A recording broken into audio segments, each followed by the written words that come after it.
We're back at Thanks to Sank TV. I'm here with Saskia. We're continuing our conversation about her journey through music, and she was just talking to us, if you guys, went to get something to eat or drink, about, religion and basically her journey through music, and something just automatically, stood out as far as how is your family embracing your journey through music now? Because I'm like you're doing so well. So I would think that they would be, okay, that's my daughter. Petite film. None of that? Any of that? And in the beginning, it was really, really, really hard. Especially, like I said, I was out there on my own. My family was not involved, and I really wanted to do it, so I was just out there, at the studios. 3 o'clock in the morning, I'm out. I'm just so you weren't living grinding. with them? I was. Whoa, they didn't kick you out? No, because I really showed them that I wanted to do it, but Okay. they did not like that at all. They were I can upset. imagine. And so everything was a problem. I wear my hair a certain way, it's a problem. I wore certain clothes, it's a problem. And then so eventually it was like my mom, even still now, my parents are like, well, you could have been a great doctor. You could have been, Because it's only doctor, lawyer, engineer, right? You would have been a gorgeous lawyer, but I'm not a gorgeous artist. Right. So I even made a song for my dad some years ago. It was called Papi Sherry, just talking about. Oh, that's sweet. Yeah, but I was talking about basically being unable to express myself to them or to him, and him not being there because he had just separated with my mom. Okay. And just a whole lot of stuff. And then that song actually made things worse because I had my uncles calling, hey, if you have a problem with your dad, you can call him and talk to him personally. Oh, wow. You don't have to put the family business out.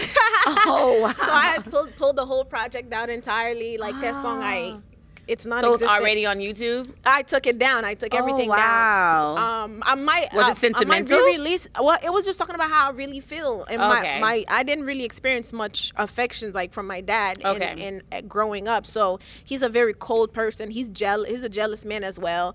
And he has 2 daughters. You mean jealous as far as don't want you out there, like overprotective of you? I'm sorry. Yeah, overprotective. Okay. So he's like, any little thing would tip him off. Like if you outside and you were wearing a short skirt and a guy said hi to you, he's like, well, if you weren't wearing that short skirt, nobody would. Problem. So he does it, but my dad never really hit me. So that's one thing. But he was very overprotective. So I put a lot of things in the song, and a lot of people can relate to as far like Haitian parents is concerned. Of course. And he did not like to be the topic of that at all. I can see both sides, but that just brings us to another a delicate part, but I know we're not going to be able to discuss it now, but about communication. Like effective communication is essential in our homes, and there is there's a lack of effective communication in not only Haitian homes but Caribbean homes when it comes to the parenting from another country and you're coming here.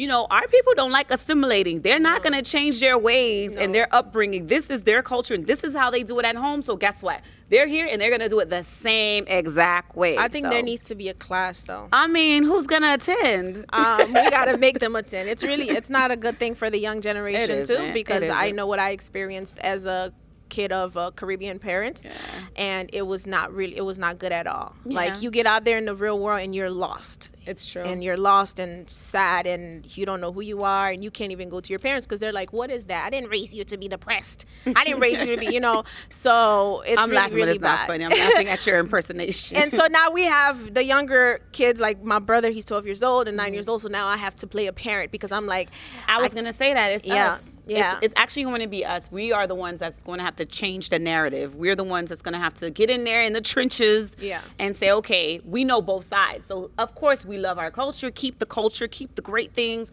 But there's some things that do need a little tweaking, and that's one of them. Absolutely. That is definitely one of them. So how do you combat that? That's, you're a great role model. I know a lot of artists don't like to be a role model. They don't want to be put in that limelight, but you would be a great person, a go-to person to go to, because there's a lot of students or kids that are going through that right now. So how do they make that transition? Who do they look up to? Who can they relate to? And then you have that great balance. So that's... I have been a bit vocal about that specific situation on social media, and I've reached a lot of young people, younger kids. They reach out to me all the time, and I talk to them, and they tell me what they're going through. A lot of them have some really, really dark times, and I don't know what it's gonna take for the parents to understand that. And what's crazy? A lot of us grow up in church. Right. So thank God that, You that have stuff that. keep us in line. Right. Because a lot of kids who grow up in different cultures, with church is the farthest thing, God is the farthest thing in their culture, you see what they're doing out Right, there. right, So, it's but not us, pretty. we are grounded and we make it through. Like, we're Right. very, very strong. You know what I Very mean? resilient. Yes. Yeah. That's that 1804 So- blood. Yeah, so it's like we get through it, but it affects us a lot. It does. It does. It shifts in other areas. It It's a does very shift. serious thing. Yeah. I'm really sorry that I brought that up, but No, it's okay. it messed up my life. So, but You're I still fixed here. it. Yeah, I fixed You're it. still here. That's the point. Yeah. You guys, we're still here, you guys. Thanks to Sync. You want more information about us, check us out at Sync to Sync TV. We'll be back.